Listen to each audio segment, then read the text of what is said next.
કેમ છો વિદ્યાર્થી મિત્રો? હું ગાયત્રી વાઘેલા ફરી એકવાર અમારી YouTube ચેનલમાં આપ સર્વેનું હાર્દિક સ્વાગત કરું છું। વિદ્યાર્થી મિત્રો, આપણને ખબર જ છે કે આ મહિનાના અંતમાં ધોરણ 10 ની એકમ કસોટીમાં વિજ્ઞાન અને ગુજરાતી વિષયના પ્રશ્નપત્રો આવવાના છે। તો વિજ્ઞાન વિષયના જે પ્રશ્નપત્ર આવવાના છે, આ વિજ્ઞાન વિષયમાં તમારા માટે એક પ્રકરણ છે, પ્રકરણ નંબર 15 આપણું પર્યાવરણ। तो आ प्रकरण नंबर 15 आपनु पर्यावरण एने लगतो वीडियो आज हूँ लईने आपनी समक्ष उपस्थित थई छुं। तो विद्यार्थी मित्रों, वीडियो शुरू करिए पहला जे विद्यार्थी मित्रों अमारी चेनल पर नवा छे अने जेमणे हजू सुधी आ चेनल ने सब्सक्राइब नथी करी तेओने नम्र विनंती कि वीडियो ने अंत सुधी जुए अने बाजुमां रहेल बेल आइकॉन पर क्लिक करे अने अमारी चेनल ने सब्सक्राइब करी ले, जेथी करीने आवनारा नवा वीडियोनी नोटिफिकेशन तेओने मळती रहे। प्रकरण नंबर 15 जेनुं नाम छे आपनुं पर्यावरण। विद्यार्थी मित्रों, तमने खबर छे के आपणे नाना धोरणमां पर्यावरणने एक अलग विषय तरीके भणता हता। हवे जेम जेम आपणे मोटा धोरणमां आव्या तो पर्यावरणनुं नाम बदलीने एने नाम आपवामां आव्युं विज्ञान અને બીજો ભાગ પાડવામાં આવ્યો સામાજિક વિજ્ઞાન। એટલે કે સામાજિક વિજ્ઞાન અને વિજ્ઞાન આ બંને વિષયોમાં આપણે પર્યાવરણને લગતા જે મુદ્દાઓ છે એની આપણે ચર્ચા કરીએ છીએ। અહીંયા આપણે પ્રકરણ નંબર 15 આપણું પર્યાવરણ છે એની ચર્ચા કરવાની છે। ધોરણ 10 માં જીવ વિજ્ઞાનના ભાગ રૂપે આ પ્રકરણને મૂકવામાં આવ્યું છે। તો આપણે વાત કરીએ પ્રકરણ નંબર 15 આપણું पर्यावरण। સૌથી પહેલા આપણે पर्यावरणના અર્થની વાત કરીએ તો पर्यावरण એટલે શું? આપણને નાના ધોરણોમાં શીખવાડવામાં આવતું હતું કે पर्यावरणમાં બે શબ્દોનો સમાવેશ થાય છે, એક પરી વત્તા આવરણ, બીજું છે આવરણ। પરી એટલે આપણી આજુબાજુ ચારે બાજુનું અને આવરણ એટલે સ્તર પડ। તો આપણી આજુબાજુનું જે આવરણ છે અથવા તો સ્તર છે, પડ છે, એને આપણે શું કહેતા હતા? पर्यावरण। પણ વિજ્ઞાન पर्यावरणને થોડી અલગ રીતે જોવે છે। અહીંયા पर्यावरणની એક અલગ વ્યાખ્યા આપવામાં આવી છે। વિદ્યાર્થી મિત્રો ધ્યાન રાખજો, पर्यावरण એટલે શું? તો पर्यावरण એટલે સજીવોના જીવન। સજીવોમાં આપણે વનસ્પતિથી માંડીને નાના સૂક્ષ્મ જીવો અને માનવ સહિતના જેટલા પણ પ્રાણીઓ છે, પક્ષીઓ છે, એનો સમાવેશ આપણે સજીવોમાં કરીએ તો સજીવોના જીવન છે અને તેમના વિકાસ એટલે કે સજીવોનો જે વિકાસ થાય છે, વૃદ્ધિ થાય છે, એને અસર કરતી બધી જ બાહ્ય પરિસ્થિતિ, સજીવોના જીવન અને વિકાસને અસર કરતી બધી બાહ્ય પરિસ્થિતિ અને જે પરિબળો છે એ પરિબળોના સરવાળાને पर्यावरण કહેવામાં આવે છે। વિજ્ઞાન શું કહે છે કે જે સજીવો છે, પૃથ્વી પરના જે સજીવો છે એ સજીવો અને તેમનું જીવન, જેમનું જીવન છે, એમનો વિકાસ છે, આ વિકાસને જે પરિસ્થિતિ, બાહ્ય પરિસ્થિતિ એટલે કે જો વરસાદ હોય, બરાબર, ઠંડી હોય કે ગરમી હોય, તાપમાન ઊંચું હોય, ભેજવાળું વાતાવરણ હોય, ખનિજ પદાર્થો હોય, આ બધી જ બાહ્ય પરિસ્થિતિઓ એ સજીવોના જીવનને અસર કરે છે। એ અસર એટલે કે એ પરિસ્થિતિ અને પરિબળો આ બંનેનો સરવાળો જે થાય છે, એમના વિકાસ અને પરિસ્થિતિનો સરવાળો, એને આપણે અહીંયા કહીશું पर्यावरण। એટલે કે पर्यावरणમાં આપણને ભૌતિક, જેને આપણે અજૈવિક પણ કહી શકીએ છીએ, અને બીજું છે જૈવિક, આ બંને ઘટકોનો સમાવેશ થાય છે। એટલે કે पर्यावरणમાં અજૈવિક ઘટકો અને જૈવિક ઘટકો। જૈવિક ઘટકો કયા? તો કે બધા સજીવો, અને અજૈવિક ઘટકો કયા? તો જે બાહ્ય પરિસ્થિતિ છે, ભૌતિક पर्यावरण છે, એને આપણે કહીશું અજૈવિક ઘટકો। એની આપણે આગળ ચર્ચા કરી છે કે જૈવિક અને અજૈવિક ઘટકોમાં કોનો સમાવેશ થાય છે। તો पर्यावरणની વ્યાખ્યામાં ભૌતિક અથવા તો અજૈવિક ઘટકો અને બીજા જૈવિક ઘટકોનો સમાવેશ થાય છે। બધા ઘટકો એ સજીવોને શું કરે છે? અસર કરે છે। બાહ્ય પરિસ્થિતિઓ આપણને ખબર છે કે બહુ જ ગરમી લાગે તો એવી ગરમી માનવી સજીવથી સહન ના થાય અને એવી પરિસ્થિતિમાં એ આકુળ વ્યાકુળ થઈ જાય, જો કોઈ કામ ધંધો કરતો હોય કામ ધંધા કરી શકે નહીં। એટલે કે આપણા વિકાસને, આપણા જીવનને આ બધી જ બાહ્ય પરિસ્થિતિઓ એટલે કે આ બધા ઘટકો, पर्यावरणના રહેલા જે ઘટકો છે એ સજીવોને શું કરે છે? અસર કરે છે. બરાબર? તો આ થયું પર્યાવરણ. આપણા વડીલોને પણ આપણે કહેતા સાંભળ્યા હશે કે અમે જે પરિસ્થિતિમાં પર્યાવરણમાં મોટા થયા એ પર્યાવરણ હવે જોવા મળતું નથી. પર્યાવરણ આજકાલ પ્રદૂષિત થવા માંડ્યું છે. પર્યાવરણનો કોઈ ખ્યાલ રાખતું નથી. આવા કેટલી બાબતો આપણને સાંભળવા મળે છે. અને એ પર્યાવરણને ગંભીર રીતે લઈને વિકસિત અને વિકાસશીલ દેશો એના પર ચર્ચા વિચારણા અને એના માટેના સંમેલનો યોજા કરે છે કે જેથી કરીને જે તે દેશનો તો પૃથ્વી પરનું જે પર્યાવરણ છે એ દૂષિત થાય નહીં, પ્રદૂષિત થાય નહીં. એના માટેના પ્રયાસો પણ અનેક દેશો કરી રહ્યા છે. તો આ વાત થઈ પર્યાવરણની. બીજો આપણે આ પ્રકરણમાં જે મોસ્ટ આઈએમપી જે મુદ્દો જોવાનો છે એ છે નિવસન તંત્ર. આપણા માટે નવો શબ્દ છે કે નિવસન તંત્ર એટલે શું? એક એવું તંત્ર જ્યાં બધા જ સજીવો હોય અને આ બધા સજીવો એમની વૃદ્ધિ, એમના જીવન, એમના વિકાસ, એમના પ્રજનન, એમની આંતરક્રિયાઓ જે પણ ક્રિયાઓ છે બધી જ ક્રિયાઓને બાહ્ય પરિસ્થિતિઓ અસર કરતી હોય અને એના દ્વારા જે તંત્ર રચાય છે એને આપણે કહીશું નિવસન તંત્ર. અહીંયા આપણે નિવસન તંત્રની એક પ્રોપર વ્યાખ્યા આ રીતે આપી શકીએ કે બધા જ સજીવો, અહીંયા પણ આપણે એવું કહીશું કે જૈવિક ઘટકો, બરાબર, આ બધા સજીવો અને તેમની સાથે સંકળાયેલ ભૌતિક પર્યાવરણ એને આપણે અજૈવિક ઘટકો પણ કહી શકીએ. તો એમની સાથે જે સંકળાયેલા ભૌતિક પર્યાવરણ છે એ ભૌતિક પર્યાવરણ વચ્ચેની જે આંતરક્રિયા થાય છે એ આંતરક્રિયાથી એક તંત્ર રચાય છે, બરાબર, પ્રણાલી રચાય છે. આ તંત્ર જે બને છે એને આપણે કહીશું નિવસન તંત્ર. અહીંયા પણ બે બાબતો છે, બધા સજીવો અને ભૌતિક પર્યાવરણ. આ બંને વચ્ચે આંતરક્રિયા થાય છે, પરસ્પર આંતરક્રિયા થાય છે અને એ આંતરક્રિયાથી જે તંત્ર રચાય છે, જે પ્રણાલી રચાય છે એ બને છે નિવસન તંત્ર. બરાબર? હવે આપણે આગળ જોવું કે નિવસન તંત્ર છે એમાં સજીવો પણ છે એટલે કે જૈવિક ઘટકો પણ છે, ભૌતિક પર્યાવરણ એટલે કે અજૈવિક ઘટકો પણ છે. બંને વચ્ચે શું થાય છે તો કે છે આંતરક્રિયા. હવે આંતરક્રિયા શા માટે થાય છે?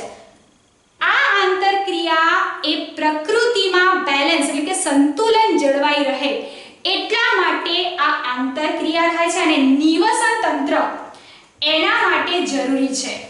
નાનું નિવસન તંત્ર હોય કે મોટું નિવસન તંત્ર હોય એના કારણે પ્રકૃતિમાં એક સંતુલન જળવાઈ રહે છે.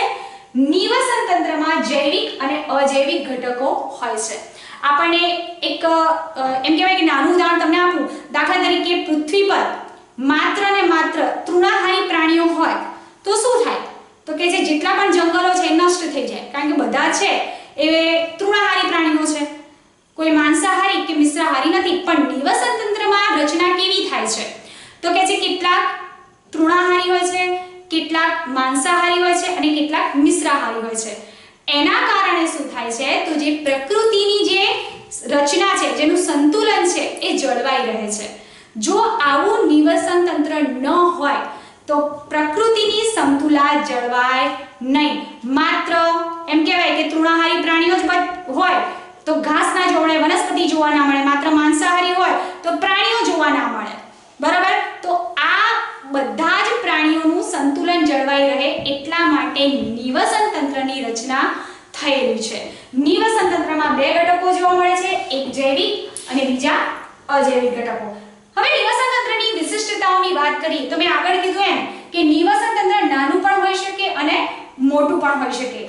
આ નિવસન તંત્રમાં શું હોય છે કે બધા જ સજીવો છે, આ બધા જ સજીવો અને જે અજૈવિક ઘટકો છે આ બંને વચ્ચે પરસ્પર આંતરક્રિયાઓ થાય છે. એ આપણને ખબર છે, એની વ્યાખ્યામાં જ આપણે જોઈ ગયા. બીજું કે દરેક નિવસન તંત્રને એક વિશિષ્ટ બંધારણ હોય છે અને એ વિશિષ્ટ બંધારણ પ્રમાણે જ દરેક નિવસન તંત્ર કાર્ય કરતું જોવા મળે છે.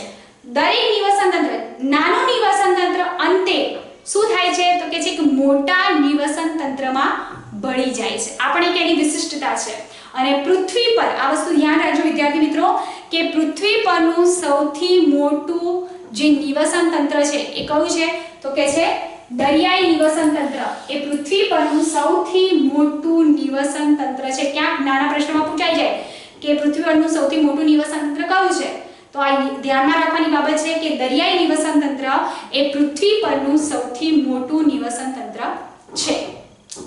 આગળ આપણે વાત કરી કે નિવસન તંત્રમાં બે પ્રકારના ઘટકો જોવા મળે છે, જૈવિક અને અજૈવિક ઘટકો. આપણે પર્યાવરણની વ્યાખ્યામાં પણ જોયું કે જૈવિક ઘટકો એટલે કે બધા સજીવો અને અજૈવિક ઘટકો એટલે કે ભૌતિક પર્યાવરણ અથવા તો બાહ્ય પરિસ્થિતિ.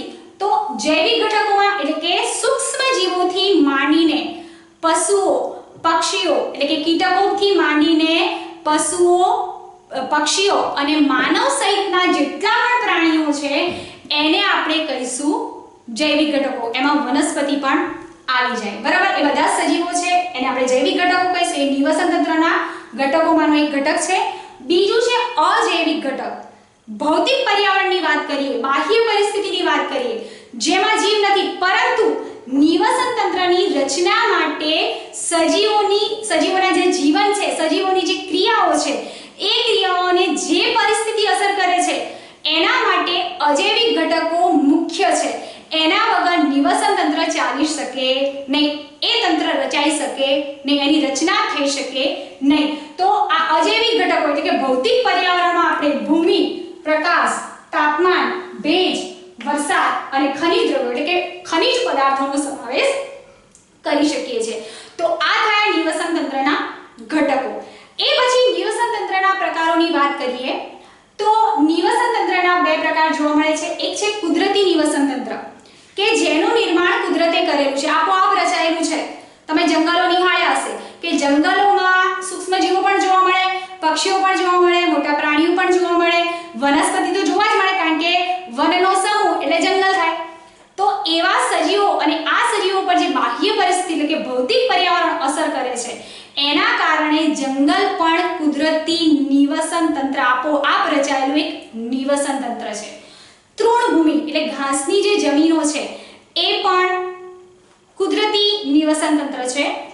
રણ પ્રદેશની વાત કરીએ તો રણ પ્રદેશ પણ કુદરતી નિવસન તંત્રનું એક ઉદાહરણ છે. વિદ્યાર્થી મિત્રો, કુદરતી નિવસન તંત્રના નામ યાદ રાખજો: જંગલ, તૃણભૂમિ અને રણ પ્રદેશ.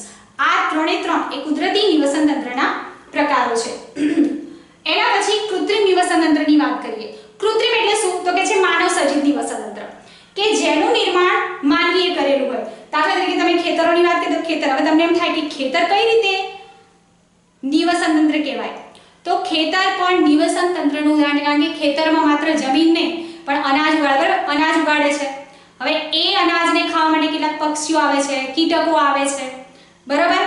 તો અને તમને ખબર છે કે કોઈ પણ અનાજ હોય એને ઉગવા માટે સૂર્યપ્રકાશ, તાપમાન, હવા, પાણી, ભેજ બધાની જરૂર પડે છે.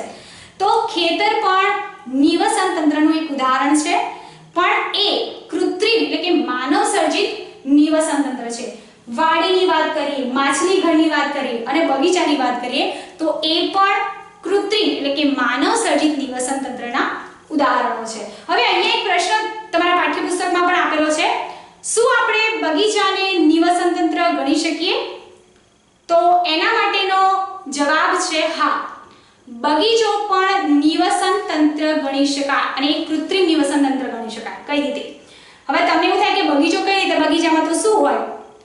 બરાબર કે ફૂલ છોડ હોય, મોટા ઝાડ હોય, આ પ્રકારની વનસ્પતિ. બગીચો એટલે આપણા માઇન્ડમાં એક જ વસ્તુ બેસી ગઈ છે કે બગીચો હોય એટલે ત્યાં ફૂલ છોડ ને ઝાડ ને બધું હોય, પણ આ વસ્તુ તદ્દન ખોટી છે. બગીચામાં ફૂલ છોડ હોય, બરાબર. બગીચાને સુશોભિત કરે એવા નાના નાના ફૂલ છોડથી માંડીને નાના ઘાસથી માંડીને મોટા વૃક્ષો હોય. આ વૃક્ષ પર તમે પક્ષીઓ પણ નિહાળ્યા હશે. ક્યાંક બગીચામાં કોઈ નાનું તળાવ હોય કે ખાબોચિયું ભરાયેલું હોય તો એ ખાબોચિયામાં દેડકા પણ તમને જોવા મળે, કીટકો પણ જોવા મળે, બરાબર. એટલે દેડકા જેવા પ્રાણીઓ પણ હોય ને કીટકો જેવા સૂક્ષ્મ જીવો પણ હોય. તો અહીંયા શું થાય છે? ધ્યાન રાખજો. જો બગીચામાં વિવિધ વનસ્પતિઓ, ઘાસ, વૃક્ષ, ગુલાબ, મોગરો, સૂર્યમુખી જેવા સુશોભનીય છોડ જે શું કરે છે? બગીચાને સુશોભિત કરે છે. એવા છોડની સાથે સાથે દેડકા, કીટકો તેમજ પક્ષીઓ તથા અન્ય પ્રાણીઓ પણ જોવા આપણને મળે છે. હવે અહીંયા શું થાય છે? આ બધા સજીવો વચ્ચે પરસ્પર આંતરક્રિયા થાય છે. જો દેડકો છે તો દેડકો કે ઘાસ તો ના ખાય, પણ ઘાસમાં રહેલા જે નાના નાના જીવાણુ હોય, કીટકો હોય એને ખાય, બરાબર? એ જ રીતે વનસ્પતિ શું કરે તો કે જે સૂર્યપ્રકાશની હાજરીમાં પ્રકાશ સંશ્લેષણની ક્રિયા દ્વારા પોતાનો ખોરાક જાતે બનાવે. બીજું કે આ બગીચામાં આવતા ભમરા કે પતંગિયા છે એ શું કરે તો ફૂલ છોડ પર રહેલા જે ફૂલ હોય એ ફૂલમાંથી ફૂલનો રસ ચૂસી અને પોતાનો ખોરાક મેળવે છે. અહીંયા શું થાય છે કે દરેક સજીવ બીજા સજીવ પર આધાર રાખે છે, એટલે કે બધા સજીવો એકબીજા પર આધાર રાખીને પોતાની વૃદ્ધિ, પોતાનો વિકાસ અથવા તો પ્રજનન ક્રિયાઓ અને બીજી અન્ય ક્રિયાઓ કરતા હોય છે.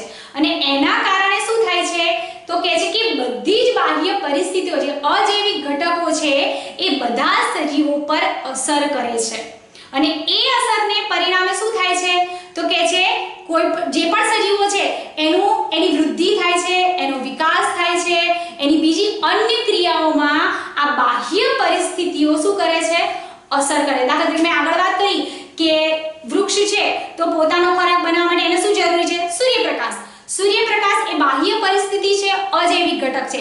એ અજૈવિક ઘટકના કારણે વનસ્પતિની વૃદ્ધિ અને એનો વિકાસ થાય છે. એટલે કે બંને વચ્ચે કે જૈવિક ઘટકો અને અજૈવિક ઘટકો વચ્ચે આંતરક્રિયાઓ થાય છે અને પરિણામે પરસ્પર આંતરક્રિયાઓને પરિણામે એક તંત્ર રચાય છે. અને એ તંત્ર પણ શું છે?